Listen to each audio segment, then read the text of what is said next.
Então, tudo bem? Estamos aqui no canal da Hipoqué Filosofia Clínica, pela primeira vez fazendo um trio, um colóquio, uma conversa entre o professor, doutor, terapeuta da filosofia clínica, Miguel Ângelo Caruso, terapeuta, filósofo em formação, Leonéia Gallardo, e eu, Fernando, falar sobre algumas questões da nossa percepção, sobre a nossa possível, quem sabe, emancipação pessoal, através do ser terapeuta, através da metodologia da filosofia clínica. Então, basicamente é esse o tema, mas a gente vai falando aqui o que aparecer, a gente vai, como Heidegger, né, Miguel? A gente vai fazer os caminhos da floresta. Isso. A gente começa de um jeito, mas não sabe como termina. Então, é muito legal, eu estou gostando muito de fazer esse papo com vocês. Ontem eu falei com o Paulo que, para mim, o estudo avançado em filosofia clínica é isso que nós vamos fazer agora. É conversar pessoas que atendem, que têm a prática, como diz o Délio, o chão de fábrica, e trocar experiências. E não ficar falando sobre teorias. Ficar falando, teorizando cada vez mais sobre um tópico, um subtópico.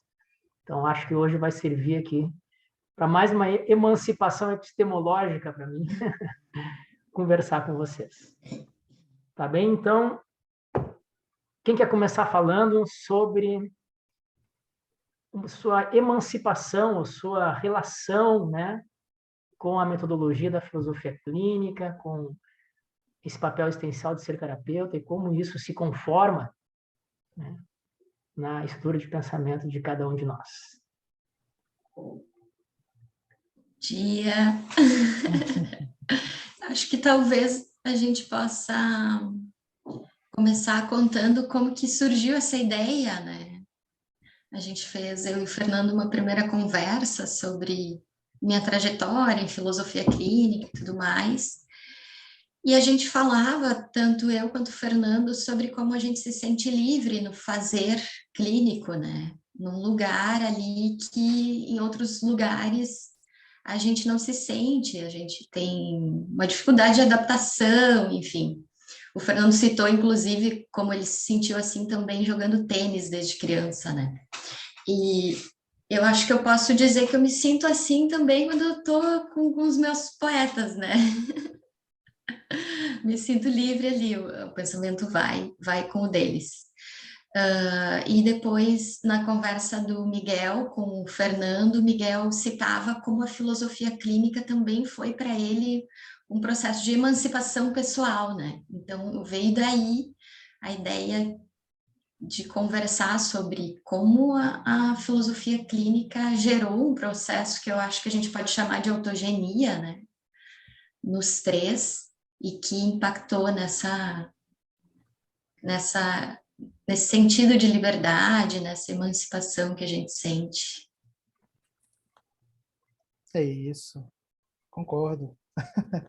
E, bom, naquele vídeo eu comentava que o Fernando tinha perguntado o que tinha me chamado a atenção na filosofia clínica, e eu tinha elencado ali 3 pontos. O primeiro era ver o quanto que os filósofos, cada um com a sua ideia, cada um com a sua concepção, serviram para construir ou para sistematizar um método de compreensão do outro, em que as ideias deles ajudavam a entender as possibilidades de cada pessoa e não enquadrar numa teoria, numa proposta antropológica. Então, havia essa contribuição muito interessante, onde correntes até opostas da filosofia se complementavam no sentido de conseguir entender as possibilidades de ser uma pessoa. Então, a pessoa poderia ter características propostas pelo idealismo alemão, pelo empirismo inglês, né, e pela filosofia da linguagem contemporânea, e ainda assim ser uma pessoa completa, ela não seria fragmentária, né? O fragmento acaba sendo dos autores que elencam ali uma ideia de totalidade. O segundo ponto era o fato da filosofia clínica ter propostas muito simples, mas não fáceis, de conseguir ajudar as pessoas, e às vezes a gente desconstruindo aquele todo que é a pessoa, a gente consegue compreender o quanto que pequenas coisas do cotidiano podem ajudar. né? A gente passa a dar o valor, quanto que às vezes um cheiro de um café em uma tarde costuma, aí, costuma trazer um benefício fantástico para uma pessoa que às vezes está perdida nas ideias, que está cheia de preocupações, né? Ou quanto que às vezes um livro para uma pessoa pode ser um objeto de distração, para outra pode ser fonte de ideias, ou pode ser, como a Dionéia mencionou agora, com a poesia, né? Pode ser emancipatório no sentido de deixá-la livre, de deixar naquele momento ali. Não é a conta de luz que vai preocupá-la, mas é justamente se mergulhar naquelas ideias ali propostas pela poesia e conseguir ficar bem naquele lugar das ideias que os poetas estão trazendo. Então, às vezes as respostas costumam ser tão simples, né? Mas assim, para isso a gente às vezes precisa dar uma volta de ouvir uma pessoa durante 6 meses, um ano, para conseguir dar esse caminho, né? Ontem mesmo eu dizia para uma partilhante minha que às vezes o meu trabalho com ela é só dizer o que ela me disse, sem colocar os pontos negativos que ela elenca para si, porque ela filtrava tudo se maldizendo naquelas relações, nos acontecimentos. E ela concordou, porque era exatamente isso. E eu falei assim, porque às vezes é nas coisas simples que a gente vai conseguindo desconstruir algumas coisas que já estão bem enraizadas dentro de nós. E o terceiro ponto era justamente essa questão da emancipação pessoal, do quanto que eu quebrei prejuízos, quanto que eu quebrei algumas verdades internas, o quanto que algumas noções de causa e efeito, às vezes, em mim, ou noções de moralidade, alguma coisa assim, o quanto que algumas coisas me pesavam negativamente, e ao longo da escuta da filosofia clínica e de ver que cada pessoa é de um jeito, cada um vivencia o seu contexto de um modo, ao perceber isso, eu consigo saber o que é meu, o que não é, e o que eu posso tirar de excesso para me deixar livre, né, nas situações.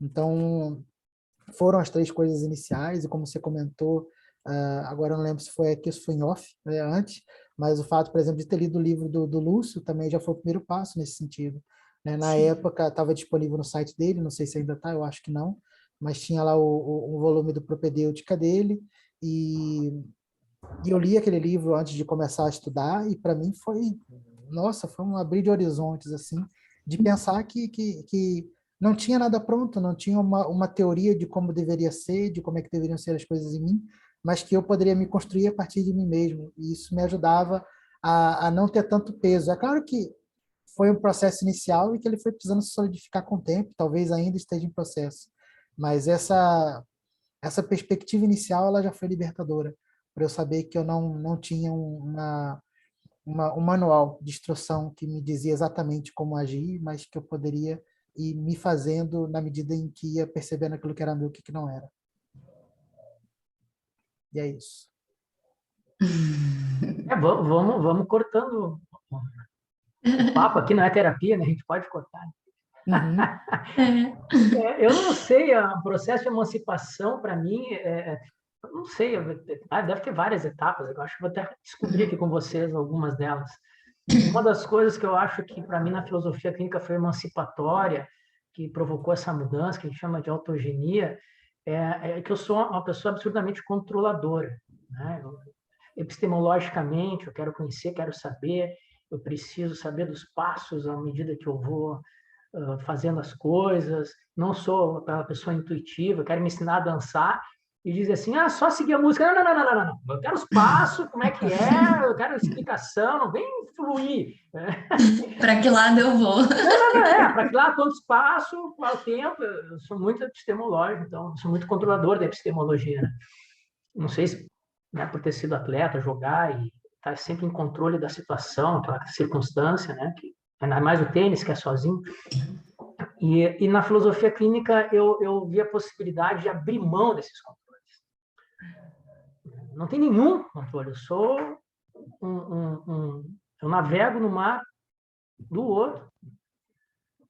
Não sou eu que dito para onde vai, o ritmo. Isso para mim foi emancipador. Nossa, abrir mão do controle, porque ser controlador é pesado, requer muita energia, né? E ao mesmo tempo na vida eu sempre tive essa percepção de que grandes coisas aconteciam fora do meu controle.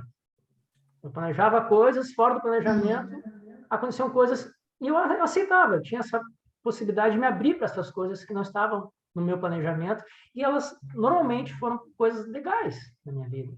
Então, eu tinha essa ideia de que as coisas fora do controle eram boas, axiologicamente boas.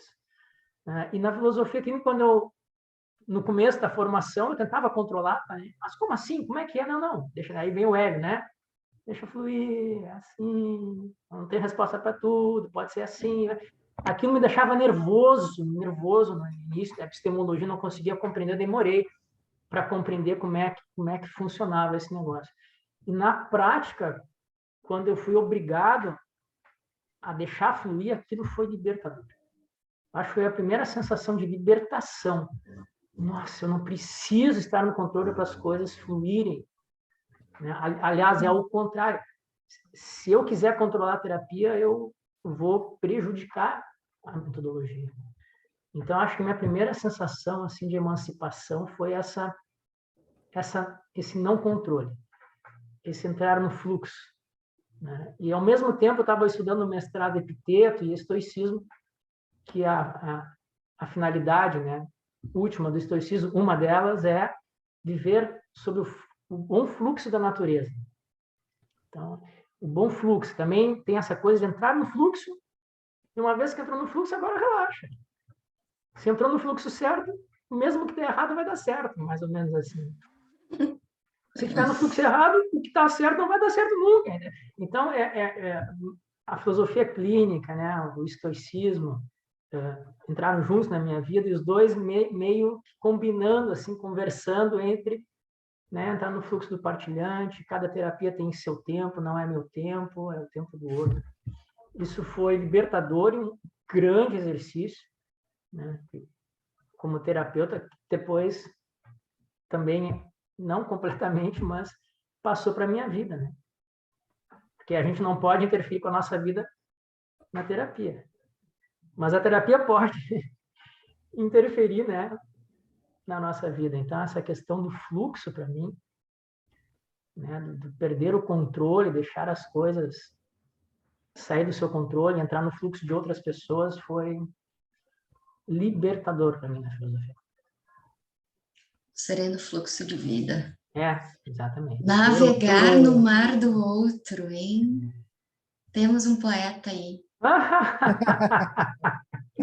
Anota aí a nossa nova explicação sobre recíproca de inversão. Navegar no mar do outro.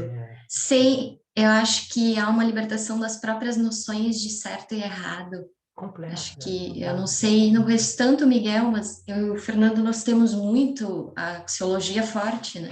Uhum. Então, noções de certo e errado o tempo todo. E aí a gente se fecha, se cobra, se coloca ali, né, nas caixinhas de certo e errado, mas a gente também, eu também expandia isso para os outros. E eu acho que o processo de libertação, ele é uma coisa tão fluida e dinâmica, porque no momento que eu libero os outros das minhas noções de certo e errado, eu estou me liberando também disso tudo, dessa carga toda, e aí acontece uma coisa que acho que daí é o resultado já de algum processo de autogenia, que é aparecer o novo, né? Coisas novas aparecem, inéditas. Eu acho que isso é uma das coisas mais bonitas da nossa profissão, né? Eu lembro muito, Dioné, do Roberto Pir, né, o meu orientador de mestrado, quem foi fazer um evento de filosofia clínica na PUC, Miguel, e no meio de filósofos, né? E o Pir também é um cara extremamente axiológico, né? Ele era sobre ética, tudo. Então, ele ficava insistindo para a gente mostrar na filosofia clínica que a gente nem foi nós que apresentamos, né? Não é quem é que apresentou a filosofia clínica. Foi tu? Mas aí teve também aquela vez que era o aluno nossa turma que lia Platão, o Eduardo. O Eduardo, teve duas, então uma Eduardo? E o outro Eduardo apresentou. Teve 2 anos que nós fizemos o evento lá com o Sim, Diogo. a primeira vez foi ele.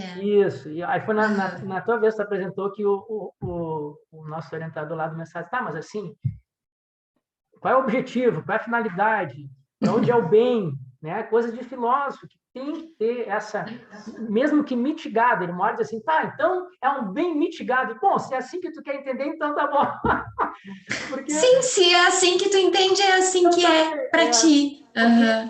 Essa é a dificuldade de conversar a filosofia com a filosofia clínica, né? Porque eu, como filósofo, eu combato o subjetivismo epistêmico e moral, senão a gente não, né? É difícil conviver com cada um achando que pode qualquer coisa, cada um tem seu valor. Põe 5 pessoas numa casa que cada um pensa o que quer sobre valor, vão se matar no fim de semana. Então, filosoficamente, a gente combate o subjetivismo epistêmico e axiológico de valor. E na filosofia clínica nós somos completamente subjetivistas. É um contraste muito grande.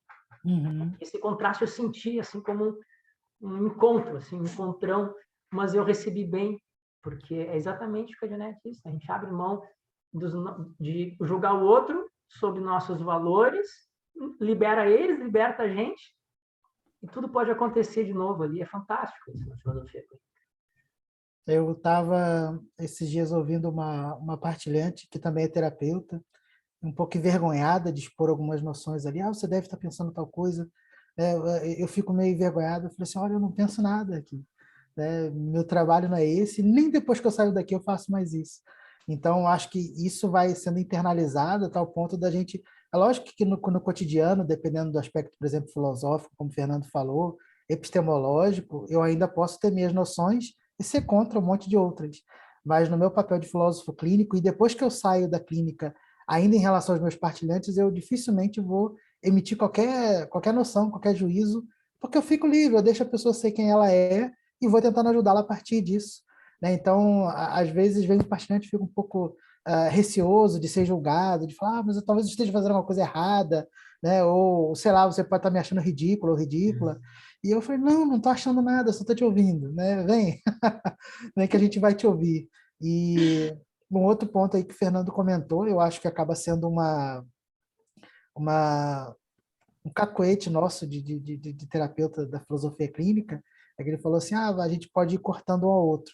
Talvez se a gente já estivesse discutindo só ideias, de modo geral, talvez a gente se cortaria mais, mas quando um e outro que está falando sobre si, a tendência é os outros é ficar em silêncio, porque faz isso o tempo todo. Né? Então a gente se ouve muito mais e ouve os outros, então às vezes até para cortar fica mais difícil.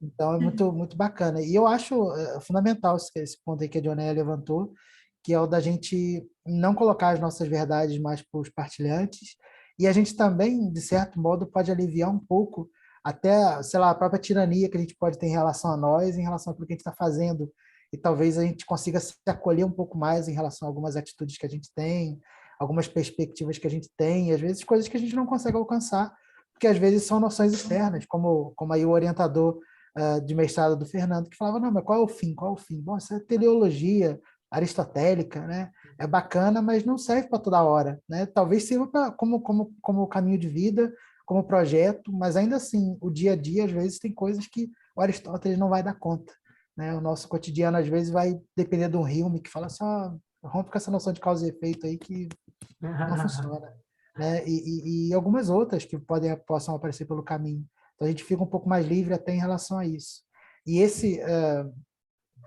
E essa acolhida, eu acho que ela acontece já desde a nossa formação com a gente mesmo, enquanto a gente ouve isso nas aulas, e como nós três viemos do mesmo professor, né, a gente acaba vendo justamente essas noções no Hélio.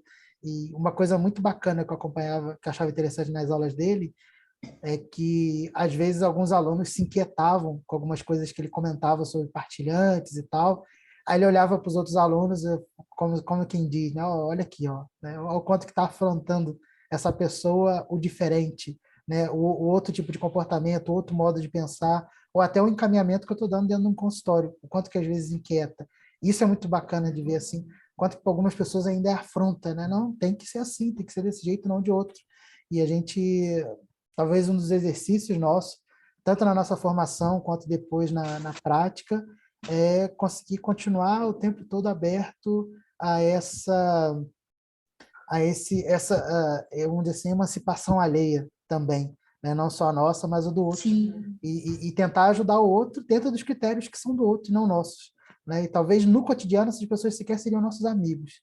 Né, contrariando um pouco a fala do Lúcio lá no caderno, né, mas às vezes que a gente teria essa pessoa para conviver cotidianamente. Mas se a gente ajuda essa pessoa a viver do jeito dela, alcançar o bem-estar dela, é lógico, sem prejudicar outra pessoa e tudo mais, mas fazendo o melhor que ela pode para si, a gente já se realizou como terapeuta e também a gente acaba não se pesando muito ao ver essas contradições externas, porque senão aos poucos não nos afronta mais, né?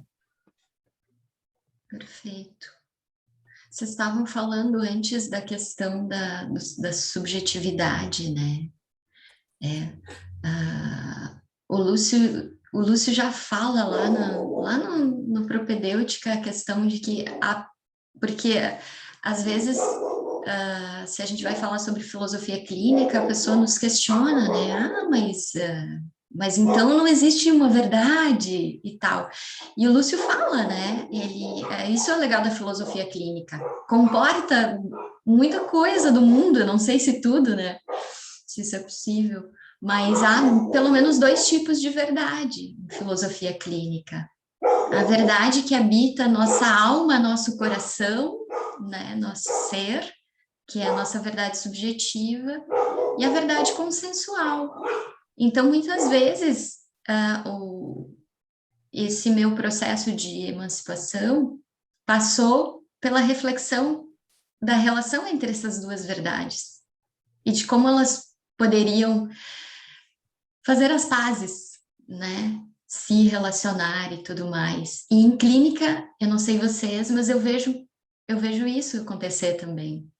Como que eu acho que o Fernando pode falar um pouquinho também, talvez o teu trabalho de doutorado possa ter relação com isso, né?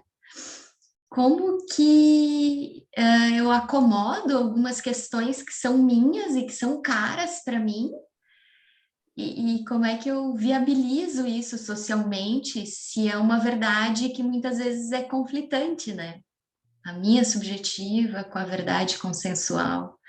Então, como buscar um terceiro caminho, uma terceira alternativa, como trilhar esse caminho para eu chegar onde eu quero, né, sem agredir a minha verdade ou a verdade que circula aí, né, e que a gente está no meio e que de uma forma ou de outra a gente tem que respeitar para viver bem também, né, talvez. Eu acho que a filosofia clínica me ensinou muito a lidar com isso, sabe? Tá me ensinando, na verdade. A gente não para de aprender com a filosofia clínica. Não. Ela não fecha nunca. Sempre nos mostra possibilidades. Essa questão das 2 verdades, né, Dioné, eu vejo mais, não tanto na filosofia, eu vejo na tragédia grega. Eu vejo que muitas vezes os participantes fazem acordos com a tragédia. Entende? É acordo, tem que fazer um acordo, vai ser trágico de alguma forma, porque não vai ser como eu quero, não vai ser a minha singularidade, não vai sobrepujar, né? Vai ter que fazer um acordo. Ou então, se não tem acordo, de repente tem que se mudar desse lugar, seja existencial, seja físico, onde afronta as verdades comuns à minha verdade subjetiva. Mas eu vejo muito assim, ressignificando certos tópicos, conteúdos de certos tópicos, às vezes axiológicos, como o mundo parece, e fazendo acordos com a tragédia. Às vezes, não precisa ser uma tragédia completa, não precisa ser um édipo completo, mas assim, olha, também não vai ser exatamente a sua verdade subjetiva, a gente vai fazendo acordos. Então, esses movimentos parecem simples, mas, né, dependendo do peso subjetivo das suas verdades, é uma mudança assim, extremamente dolorosa. Mas eu vejo muito assim esses acordos, né, que se faz. E isso que é legal, porque embora a filosofia clínica ela defenda muito a singularidade, não quer dizer que a gente acha que a pessoa pode fazer tudo o que ela quer. Sim. A gente vai tentar, através da singularidade, fazer com que a pessoa faça acordos existenciais para continuar vivendo bem, procurar um bom caminho, né? Então, não dá para usar a singularidade como uma desculpa de eu sou assim mesmo, sempre fui assim, vão ter que me engolir, né? Porque ela pode ser que, se ela pense assim, vai continuar subjetivamente vivendo mal. Né? Então, eu acho que eu vejo nesse sentido mais os acordos. Tem algo que de vez em quando eu escrevo, que eu acho que é interessante para quem tenta acompanhar a filosofia clínica e esse incômodo que ela pode gerar com essa questão da subjetividade, é dizer assim, bom, o filósofo clínico ele não nega que há uma questão objetiva, por exemplo, o sinal vermelho, verde e amarelo, laranja, sei lá, né? Mas não nega isso, mas o problema é que existe isso de fora, isso que todo mundo pode ver, mas existe um modo como cada um vê. E é nisso que que o trabalho do filósofo clínico atinge, né? Porque, assim, eu já atendi, por exemplo, pessoas dentro de uma cidade pequena. A maior parte dos que eu atendi pertenciam à Igreja Católica, eram católicos. A moral católica ela é objetiva, você vai ver no catecismo, nos concílios, nos pronunciamentos papais e tal, está tudo ali. Mas a vivência de cada uma daquelas pessoas é totalmente diferente uma da outra. Quer dizer, embora elas estejam em comunhão sobre a mesma fé, professando o mesmo credo todo domingo na missa, ainda assim, o modo como cada um vê tudo aquilo é totalmente diferente.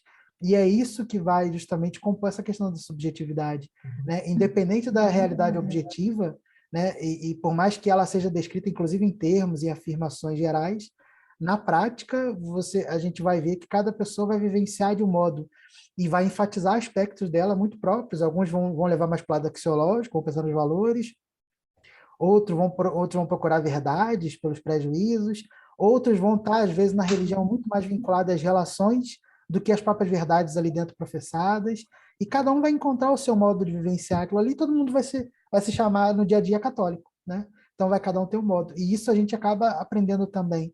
E quando diz respeito a essas regras morais ou às próprias leis, ainda vamos dizer assim, que exista a gente tem um código civil, um código penal e tudo mais, pessoas vão deixar de matar pelos mais variados motivos, né? E também vão matar pelos mais variados motivos. Então, assim, no consultório é lógico que a gente nunca vai encaminhar alguém para matar alguém, né? Seja pelo princípio da lei, seja pelo princípio pessoal nosso, seja ele religioso ou não, seja lá por qual princípio, mas como é que a pessoa vai conduzir aquilo para se negar, às vezes, a cometer um mal a alguém, também vai depender muito de como ela se constitui e como é que a gente vai caminhar nisso. Às vezes, alguns vão deixar de fazer isso para não ser vergonha para a mãe, outros vão deixar de fazer isso porque Deus não vai permitir, outros por medo do inferno. E cada um vai construir seu caminho a partir disso. Então, há essa possibilidade da gente não negar alguns elementos que, entre aspas, aqui podem ser objetivos, mas a vivência subjetiva dela vai implicar justamente que a gente entenda como é para cada pessoa e como é que a gente lida. E trazendo para a esfera pessoal, acho que vem muito isso para nós também. A gente vê, por exemplo, às vezes até afirmações sobre o que é a filosofia clínica, muito taxativas. A filosofia clínica sei lá, é ética, ou é mais fenomenológica, mais não sei o quê, mas isso são perspectivas muito pessoais, né? Porque algumas pessoas podem sequer atender outra pessoa, por exemplo, sei lá, por amor, né? Então eu atendo alguém, sei lá, o meu princípio pode ser, sei lá, o dinheiro, ou simplesmente cumprir meu papel social, né? Então, assim, a finalidade até para ser terapeuta é dos mais variados possíveis, né? Há vários modos, ou pelo menos várias razões, para a gente pensar do porquê que a gente respeita o partilhante. Mas se a gente respeita, se a gente acolhe, se a gente faz tudo aquilo que a filosofia clínica pede que se faça, pronto, já a finalidade já alcançada. Então, isso também, até na nossa construção do ser terapeuta, as nossas motivações não precisam ser universais, né? Aquilo que nos carrega a compreender o outro, a acolher o outro, a fazer um bom trabalho, não precisa ser universal, né? Por exemplo, alguns de nós podem se tornar amigo até dos partilhantes depois de um tempo, né? Pelo menos no meu caso funciona um pouco assim, mas para outros não, para outras pessoas pode ser uma relação estritamente profissional e de preferência não vai querer ver o partilhante no dia a dia, né? Então isso vai muito de cada pessoa também e compreendendo que essa singularidade ela também passa pelo nosso exercício profissional, eu acho que ela acaba também complementando essa noção de da gente conseguir ser nós mesmos até no nosso papel existencial de terapeuta, né? Eu acho que isso também ajuda. Muito. Poxa. Eu tenho uma coisa a falar sobre isso. Então, Dionéia, que até já falei com o Miguel algumas vezes, não sei se isso acontece na filosofia clínica ou outras terapias, mas uma confusão entre o modo de fazer terapia e a metodologia. Então, eu acho que a filosofia clínica, o Lúcio fez ela tão contracultural, tão libertária, tanto para o partilhante quanto para o filósofo clínico, que aquele jeito do Lúcio falar, aquela coisa calma, aquele ursinho pimpão, assim, sabe? Aquela coisa acolhedora, Sim. sabe? Aquela coisa de vamos com calma, fala mansa, que o Hélio também traz. Diplomata. Eles dois são muito parecidos ao expor a filosofia clínica de uma forma muito leve, muito tranquila, muito acolhedora, com muito carinho. São palavras, o modo de eles expressarem a filosofia clínica dá até sono, vontade de dormir, sabe? Porque eles falam aquela coisa leve. E eu acho que... E eles foram os grandes propagadores da filosofia clínica, e aquilo vai acalmando a gente, se a gente entra no fluxo, Sim, aquilo sim. realmente vai, a gente, poxa, sabe, que modo de ser legal na vida, de ser um cara mais relaxado. E eu acho que isso confundiu. As pessoas levaram um modo deles passarem a filosofia clínica como se essa fosse a filosofia clínica. Uhum. Então, as pessoas começaram a seguir um modo, mais as pessoas do que a metodologia. E eu comecei a ver isso quando a gente foi nos seminários em Petrópolis, em Porto Alegre, em Juiz de Fora. Eu comecei a ver que as pessoas estavam passando não a filosofia clínica, mas o modo delas de ser pela filosofia clínica. Mas é como o Miguel disse, isso é para elas. Então eu comecei a ver que por isso que o livro do Miguel é fantástico, porque o livro do Miguel, e nos escritos também, as pessoas apresentavam a filosofia clínica através da sua IP, de como era para elas o modo de fazer filosofia clínica. Mas então a metodologia se vinha por trás. Os cadernos são assim, porque é o Lúcio falando, né? Então, os livros do Hélio, mas ali é propositadamente, é como o Hélio faz a filosofia clínica. Então, eu acho que houve confusão. O livro do Miguel traz a metodologia na frente. Olha, independente de que o Miguel concorde ou não como é que é assim o negócio. Uhum. Então, eu vejo no YouTube, vejo nos seminários que a gente foi antes da pandemia, né? Essa confusão. Eu não sei se isso acontece com as terapias, entende? Filosofia clínica é um acolhimento com carinho, amor, ao partir. Não, isso é como as pessoas passam, como algumas pessoas passaram. A metodologia não tem nada a ver com amor, com ética, com fenomenologia. Entende? A metodologia é essa. E eu acho que isso atrapalhou, né, muita formação em filosofia clínica. Que as pessoas passavam a filosofia clínica como seu modo de ser. Por quê? Porque assim nós recebemos. Né? E eu não sei, né? Eu acho que, de repente, a psicanálise é mais epistemológica, também passam-se as teorias, mas eu não sei se copiam modos de ser de terapeutas, como eu acho que aconteceu com a filosofia clínica, entende? O Cláudio é um cara legal, um cara que fala bem, acolhedor, o Hélio, o Lúcio, são modos de fazer terapia, mas não quer dizer que ali esteja a metodologia da filosofia clínica enquanto metodologia ali. Então, eu não sei o que tu pensa sobre isso, né? Mas eu vejo, especificamente na filosofia clínica, a gente mais atua, né? Essa confusão entre modos de apresentar a filosofia clínica, de viver a filosofia clínica como terapeuta, e a metodologia em si, que são coisas diferentes.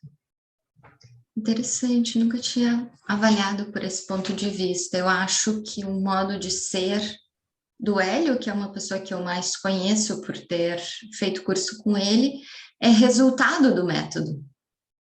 Isso. Até porque a postura dele enquanto professor é diferente da postura dele enquanto clínico, né? Então, ele demarca bem papéis existenciais. Então, isso em si, a convivência com essas pessoas, é também uma parte do aprendizado. Se tu está bem atento, tu aprende muito com a prática do ser terapeuta, do ser professor dessas pessoas. Mas eu acho que a postura deles e a forma de cada um conduzir já é resultado do método. Por que eu acho isso? Porque eu não sei em que momento eu fui me dando conta, mas as palavras que são ditas entre filósofos clínicos, a linguagem usada, ela já é diferente. E ela já nos proporciona um estado de espírito, de reflexão, conexão com coisas diferentes. Então, acho que tem um conjunto de coisas que vai nos conduzindo aí, que fazem que não são necessariamente o método, mas que fazem parte do aprendizado.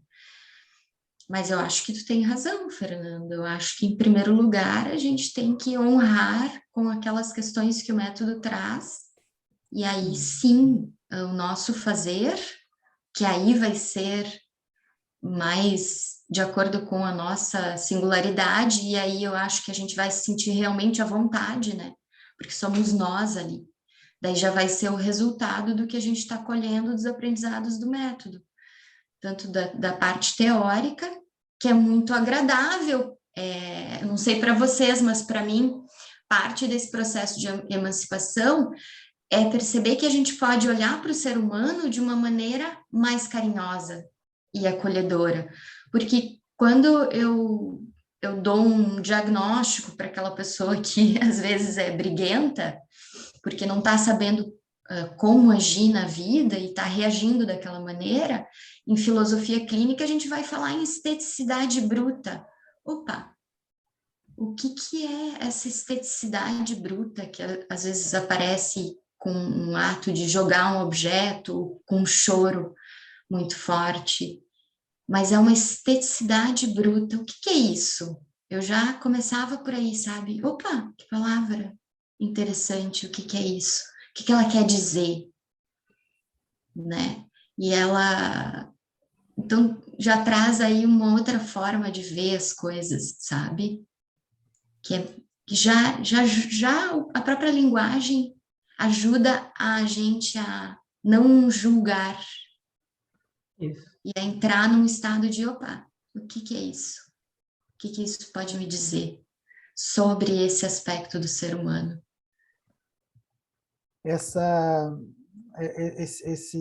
Esse ponto que o Fernando levantou sobre confundir o método com o modo de ser de cada pessoa, me lembra um trecho que é muito citado pelos colegas, eu também já fiz questão de citar também, é uma passagem que está lá no Caderno A, né, que o Lúcio fala que nós deveríamos atender no consultório somente aqueles que, em um lugar existencial, poderiam ocupar lugar de amigos, né? Só que no caderno de perguntas e respostas, né, que foi feito bem depois, perguntou para ele: o que você quer dizer com isso? Deveria ser desse modo? Ele: não, isso é assim para mim.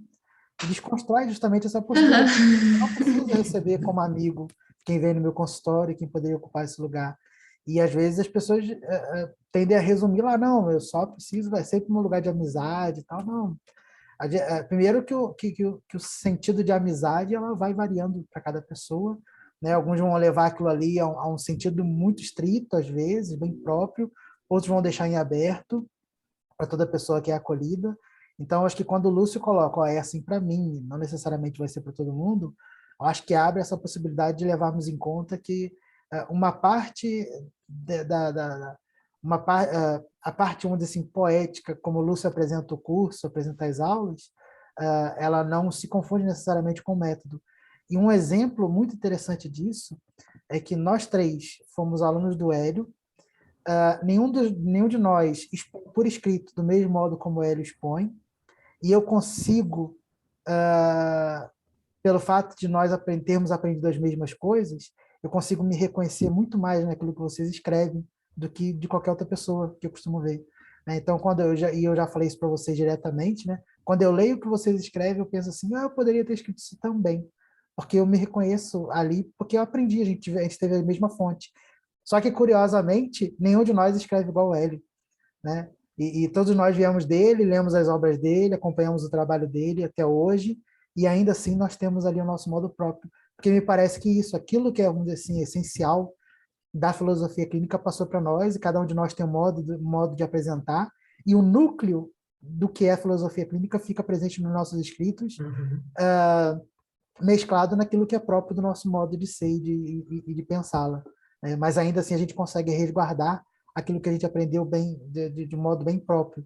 E por isso é tão bacana ver tanto vocês falando sobre filosofia clínica, como, por exemplo, quando eu vi a conversa que vocês tiveram no vídeo atrás, quanto também ler o que vocês escrevem, porque eu me reconheço muito, né? Eu me sinto em casa quando eu estou acompanhando o conteúdo de vocês. Eu acho muito bacana, uma espécie de extensão que a gente vai vendo assim, da Casa da Filosofia Clínica ali, apresentando a filosofia clínica sobre pontos de vista, mas sempre mantendo aquilo que é central e que eu aprendi, pelo menos, da filosofia clínica e que eu vejo no consultório. Então, é muito bacana esse resguardar da nossa característica e mesmo assim conseguir manter o núcleo da ideia para não confundir, né, o modo como a gente vê filosofia clínica ou como a gente exerce com aquilo que a gente assim, para não ter o risco da gente distorcer a noção de filosofia clínica a partir da nossa perspectiva, né? A gente consegue botar a nossa perspectiva, mas resguardando aquilo que é próprio dela. Eu acho isso muito bacana. Mas eu sem querer puxar a brasa para nossa sardinha, muitos passaram pelo Hélio, e eu vi que tanto os anteriores, que sempre voltavam às aulas, e os posteriores, têm dificuldade de diferenciar isso que você está falando. O Hélio põe de uma maneira absurdamente prática a filosofia clínica.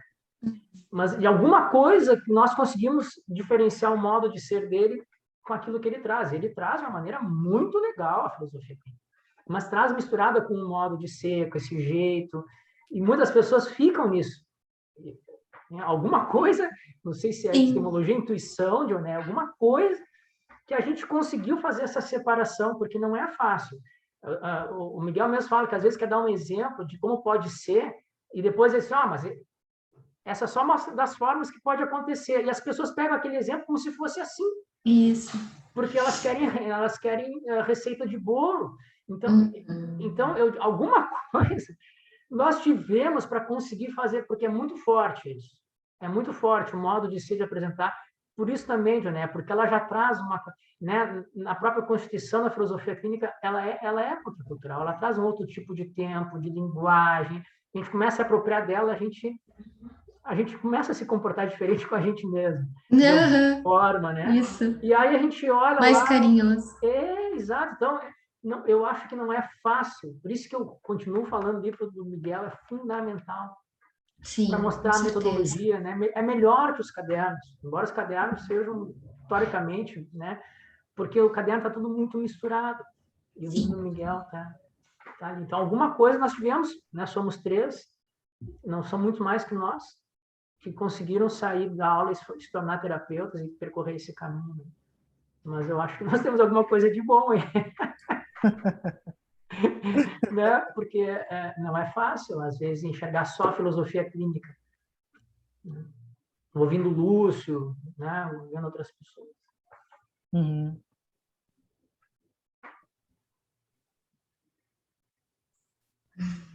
Muito bem. Eu tenho mais uma coisa a falar, então, sobre emancipação, que eu anotei aqui. Uhum. Eu acho que outra coisa que eu falei que eu ia aprender com você sobre mim mesmo hoje, né? Minha epistemologia funciona assim. Então, olha só, eu lembro que outra coisa que me emancipou, me libertou na filosofia clínica, é a questão do tempo. A Diana é quase cuspiu aqui, ela sabe. Eu sou acelerado por desfecho, o Miguel tá bem, né? Eu tenho bastante desfecho. O Hélio já me chamou de gatilho mais rápido do Oeste, e às vezes eu atirava onde não devia. Que em vez de andar com a mão nos revólveres, eu tinha que andar com as mãos assim, né? Então, é muito desfecho, um tempo muito acelerado, né? Então, isso foi, assim, de novo, um encontro, um embate, né? Do rio com o mar, né? O pororoca em mim, esse encontro com esse tempo que constitui a terapia da filosofia clínica, porque não é mais meu tempo. E eu não tenho que sair fazendo desfecho e arrumando ou intervindo, né? Sou muito intervencionista. Então, quanto menos intervenção, mais eu saio do meu fluxo e entro no fluxo do outro. Às vezes, toda intervenção que a gente precisa fazer é só ouvir. Ele ficava indignado quando a gente dizia só ouvir, né? Que ouvir com acolhimento dessa maneira não é só ouvir. Então, isso é uma coisa que, aos poucos, vai indo, continua vindo, influenciando a minha vida pessoal. Né? Essa relação que a filosofia clínica tem o seu próprio, metodologicamente, seu próprio tempo. Né? Completamente diferente de um coach ou de um diagnóstico psiquiátrico, que lá é instantâneo. O cara diz lá as coisas, eu abro o livrinho do DSM lá, né? e já dou o diagnóstico, já acabou o tempo. Nós somos justo o contrário desses tipos, né? E isso, para mim, foi muito impactante e emancipador. Creio que sim, porque a gente precisa, de alguma forma, entrar no tempo do outro, enquanto navega no mar do outro, né, Fernando? É no tempo dele daí, né? Então, tem que ter essa flexibilidade, né? Essa plasticidade. Eu fazia força para relaxar. Isso em si deve ter sido ótimo para ti. Eu acho Porque lá fantástico. pelas tantas, Eu não acho estão mais fantástico. fazendo força. Eu acho fantástico. Às vezes eu me pego fazendo força para relaxar ainda, mas menos. Mas não na terapia. No processo terapêutico eu consigo mesmo. Ali é um lugar, como a gente falou, né, Janela, é um lugar assim que eu me sinto realmente à vontade. Ali eu não faço mais esforço. Mas eu tento trazer isso, né, para minha vida, e aí eu faço força para relaxar às vezes. Para quem vai ouvir a gente em direção ao desfecho, é um submodo que coloca a gente em ação. Então, por exemplo, eu falei, nossa, que interessante, a gente falou sobre como nos sentimos livres no fazer clínico, e tu falou, Miguel, sobre a emancipação pessoal. Isso daria para a gente fazer uma conversa sobre isso.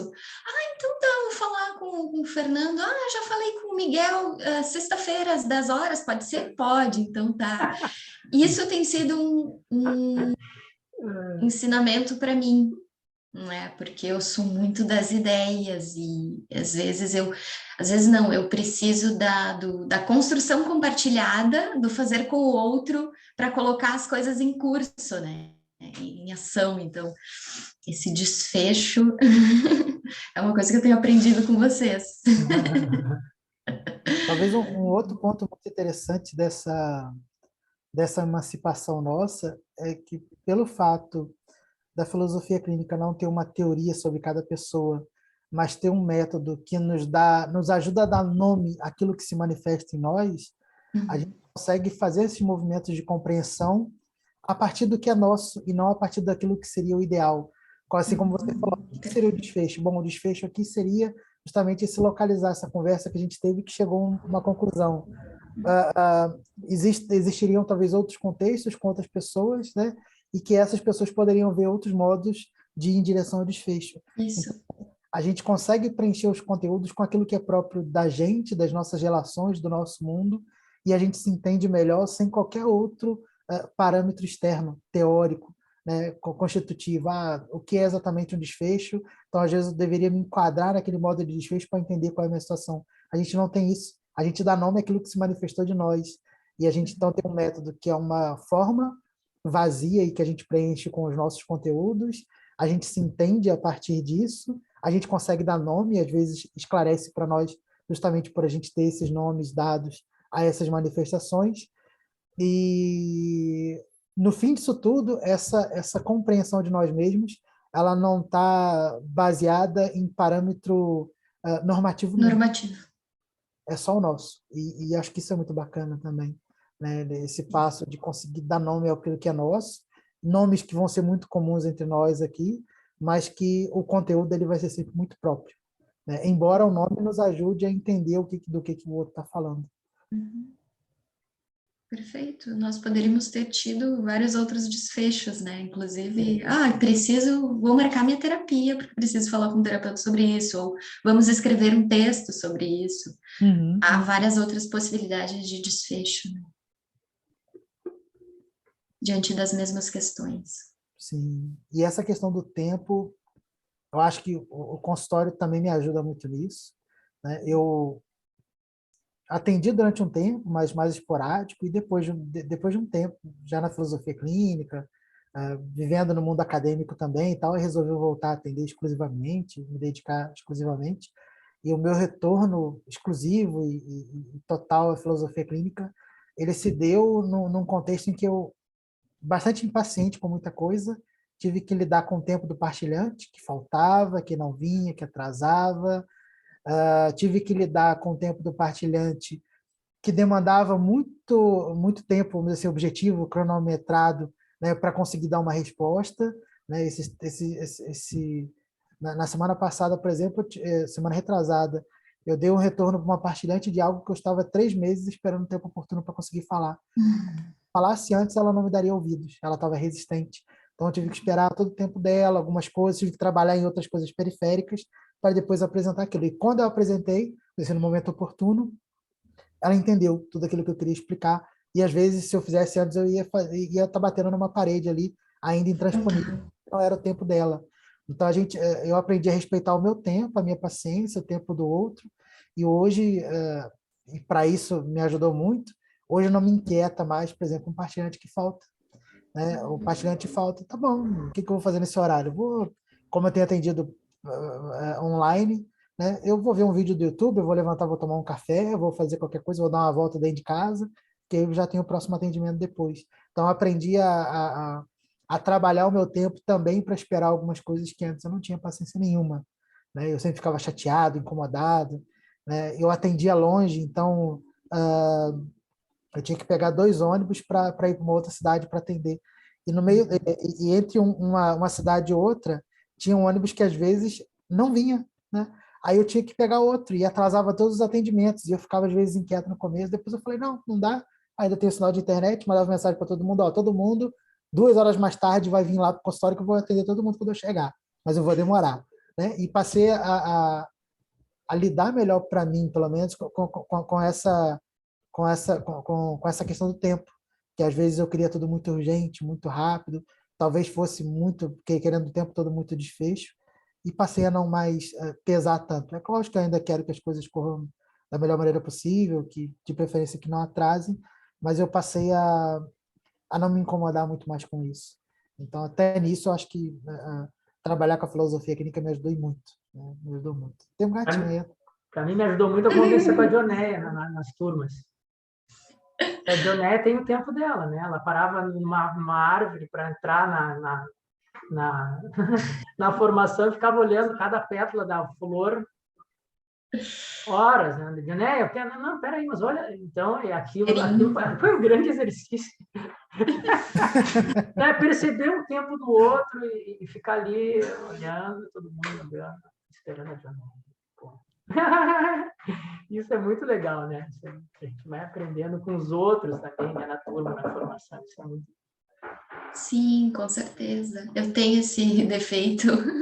Nenhum defeito, O percepcionar. Percepcionar é muito forte. Para flores. Ai, ai. Me rouba o tempo.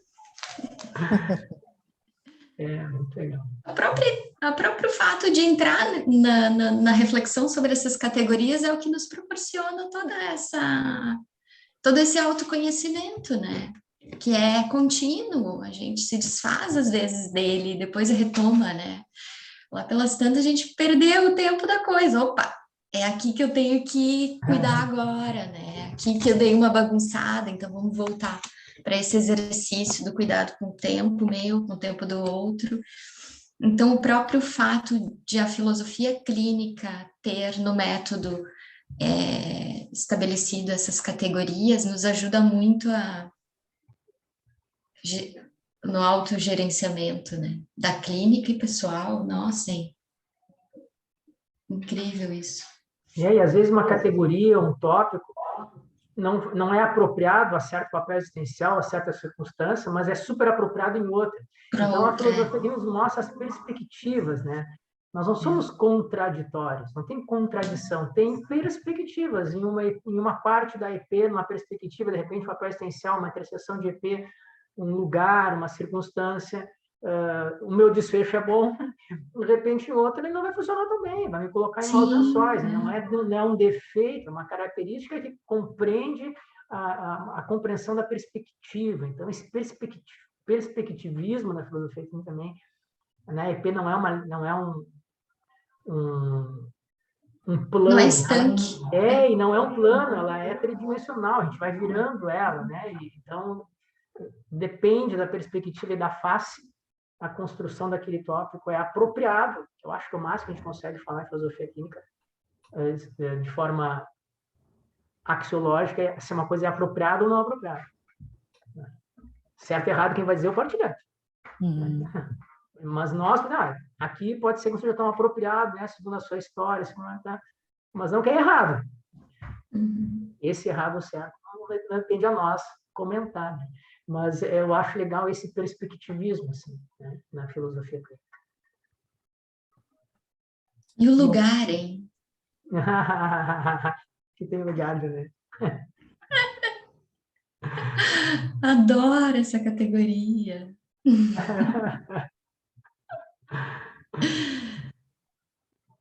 Essa foi uma categoria bem importante também para o meu próprio autoconhecimento, assim. Me movimentei muito na categoria lugar, depois que entrei em contato com a filosofia clínica. E o lugar, né, externo, né, no mundo, e o lugar interno também. E essa liberdade de poder se movimentar, às vezes a gente acha que não tem, sabe? Eu acho que às vezes a filosofia clínica nos informa sobre coisas muito óbvias, ok? Você pode se movimentar um pouquinho mais na vida, aqui, ali, experimentar intelectivamente, muitas vezes, né? Como um ensaio ali em clínica, mas muitas vezes na prática também, né? Daí vai depender da pessoa. Mas também traz essa possibilidade de ampliação dos horizontes existenciais, o que nos move de lugar, inevitavelmente, né? Adorei essa frase, né, que a filosofia nos informa de coisas óbvias. Muito bom. É verdade, eu adorei essa frase. Nos informa de coisas óbvias, né? É verdade. Uma outra coisa que eu acho que é bem interessante ao longo da nossa formação e depois até na prática, é quando a gente reconhece ali os submodos, né, e a gente vê ali alguns que talvez a gente nunca tenha usado na vida e que pode funcionar muito com a gente. E tentar se reconhecer ali em coisas que às vezes a gente falava, mas isso não era para resolver problema. E começa a ver que, de fato, aquilo às vezes pode nos ajudar e muito para nos aliviar de alguma tensão, de nos ajudar no cotidiano, de nos dar a possibilidade de ter um momento, às vezes, até de lazer, né? O quanto que é rico ali daqueles submodos que a gente tem, né? Que de 32 a gente pode multiplicar ao infinito, e começa a ver que, assim, alguns que a gente usa com os partilhantes, começa a falar, mas eu também posso usar isso. Né? Verdade. Que os partilhantes trazem, né? Que eles têm. Uau, que incrível! Eu já pensei assim, nossa, como eu queria ser que nem ele. Eu já pensei, o cara é fantástico. Eles dão cada soluções fantásticas. Eles conseguem fazer cada problema difícil, mas eles têm cada soluções assim que eu fico impressionado com eles. Eles são uns gênios, sabe? Tanto para fazer problema quanto para solucionar problema. Eu fico, cara, como eu queria fazer isso, não sei fazer. É impressionante os partilhantes. Talvez a gente acrescente aquela noção de que não só o partilhante nos ensina sobre ele, mas nos ensina também sobre nós. Né? Nossa, sim. Ampliar um pouco os nossos horizontes e nos dar perspectivas sobre nós mesmos que a gente não sequer notava. Exatamente, muito. Esse é o aspecto da liberdade, né? Que a Daniela falou.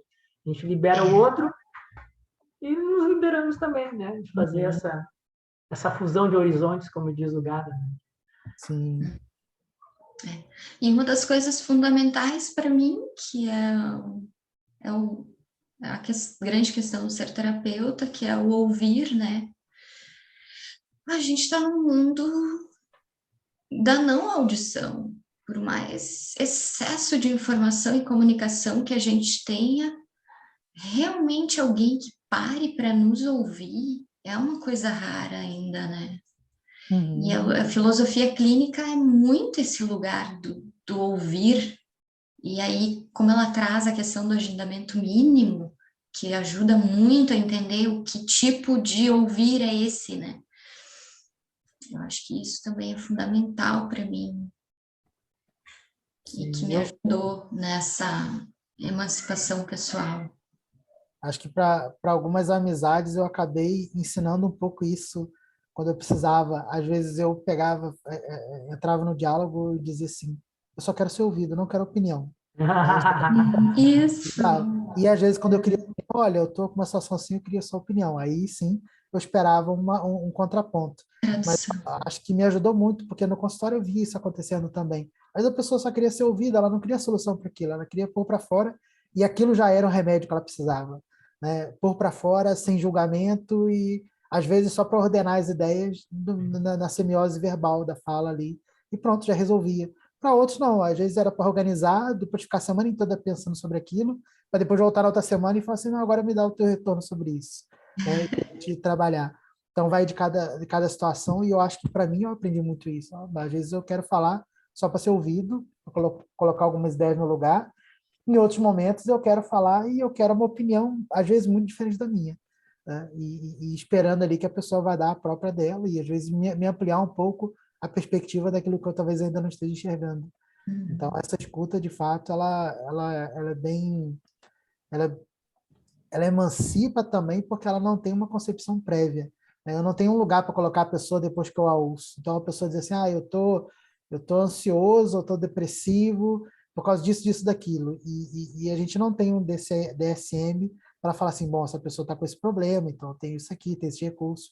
Não, o recurso vai sempre vir da pessoa, e aquelas manifestações podem cumprir uma função interna nela que às vezes eu nem posso tirar, porque sem aquela ela pode afundar e se perder. Sim.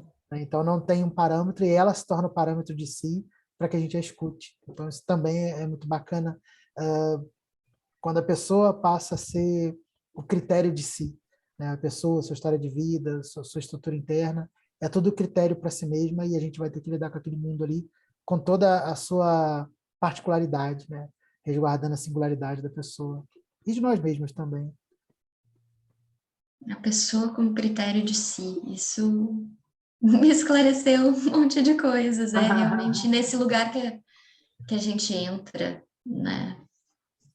Quando a gente faz, eu estou pensando aqui como partilhante agora, O né? participante é No sempre meu, referência, eu digo nas aulas, nós somos sempre ao reboque dele, sempre. Onde ele vai, a gente vai atrás, né? Ou do lado, mas nunca nós na frente. Para mim, esse processo do agora eu sou a minha referência, opa, meu Deus, e agora? É, Desacomoda também, né? isso. Me desacomodou muito, porque eu tive uma criação muito religiosa, então tem, né, tudo, as coisas no lugar ali, com regras e tal, que a gente tem que, de certa forma, seguir. Então tem um ensinamento ali que a gente tem, né, ao longo da vida. E aí, quando tu perde isso, opa, não necessariamente essa seja a referência, né? A referência agora é o si próprio. E aí, o que eu faço agora? Que si mesmo é esse, né? Quem eu sou? Tem um lugar, né? Onde a gente tem que se trabalhar aí. Nos força a olhar para si mesmos. Pessoal, acho que passamos de 1 hora, acho. Já? Acho que, acho que a gente Acho que está de bom começou. tamanho. Eu teria mais assunto, mas acho que a gente pode deixar para o próximo. Já estou até pensando em outros É, assuntos. Meu desfecho já está aqui na ponta Tu da já língua. tá com várias ideias, né? Ideias, a gente conversar entre nós aqui, de repente trazer mais pessoas. E eu adorei, é muito bom. É um momento. É quase como se num papel essencial de terapeuta, assim, é relaxante, livre, né? Me sinto em casa, acolhido por vocês e tranquilo, assim, né? Realmente é um diálogo. Né? Assim, a Hannah Arendt dizia, né, que só há diálogo onde alguém não tem nada a perder, porque senão o diálogo já vira uma disputa. Né? Então, e aqui a gente só tem a ganhar. Então, aqui eu considero um verdadeiro diálogo. Muito obrigado por Aprendi vocês. muito. Obrigada, eu. Por favor, então, falem suas palavras finais deste vídeo. bom, eu agradeço a Dionéia e o Fernando por essa troca tão bacana. Esse espaço onde a gente vira terapeuta e partilhante ao mesmo tempo, e troca ali, né? Eu acho que enriquece, né? Acho que os primeiros a ganhar somos nós mesmos, e depois aqueles que nos ouvem, que nos acompanham, né, e que se interessam pelo nosso trabalho, e por conhecer um pouco mais disso que a gente chama de filosofia clínica, né? e o tanto que ela ainda tem a contribuir, talvez, e ainda tão pouco conhecida. E espero que outras oportunidades aconteçam. Para quem ainda não assistiu, convido a assistir a conversa que o Fernando teve com a Dioneia, também está aqui no canal. Né? Teve uma conversa também do Fernando comigo, depois teve uma conversa do Fernando com o Paulo, e todas são muito bacanas, muito boas de ouvir, muito tranquilas. Aquela que você pode ouvir lavando louça, não atrapalha, não é aula, né? É um bate-papo, uma conversa, acho que dá para aprender e continuar nos afazeres cotidianos. E é isso, eu agradeço muito a conversa com vocês, espero que outras oportunidades, tanto online quanto pessoais, embora a gente mora longe, possa acontecer, a gente poder tomar um café também, poder trocar essa ideia. Tão aconchegante, tão acolhedora. É verdade. Até esqueci que a gente não se conhece pessoalmente ainda, Miguel. Pode ser um conceito questionado, né? A gente, de certa forma, se conhece pessoalmente, mas eu digo, a gente teve encontros virtuais, né? Até Sim. agora. A gente se viu 2 vezes, né, Miguel? Uma em Petrópolis e uma quando você veio a Porto Alegre. Exatamente, isso aí. A gente se fala através do virtual, mas também através dos textos, né? Eu falo, converso muito com vocês através do que eu leio de vocês. Obrigada, Miguel e Fernando, pelo desfecho, em primeiro lugar, por ter topado a ideia, né? Dessa conversa e por tudo que eu aprendi aqui hoje. Nossa, espero que a gente tenha honrado a filosofia clínica e que faça sentido para quem for nos ouvir. E principalmente para o Hélio, se ele for ver, né? Por favor, Hélio, que faça sentido. Qualquer coisa, puxa a nossa orelha. Isso, só puxar a nossa orelha. Não tem problema, não. Muito bom. Ai, Tá, muito obrigado, pessoal. Até a próxima. Nos vemos no próximo vídeo. Até mais, gente. Tchau, tchau. Tchau.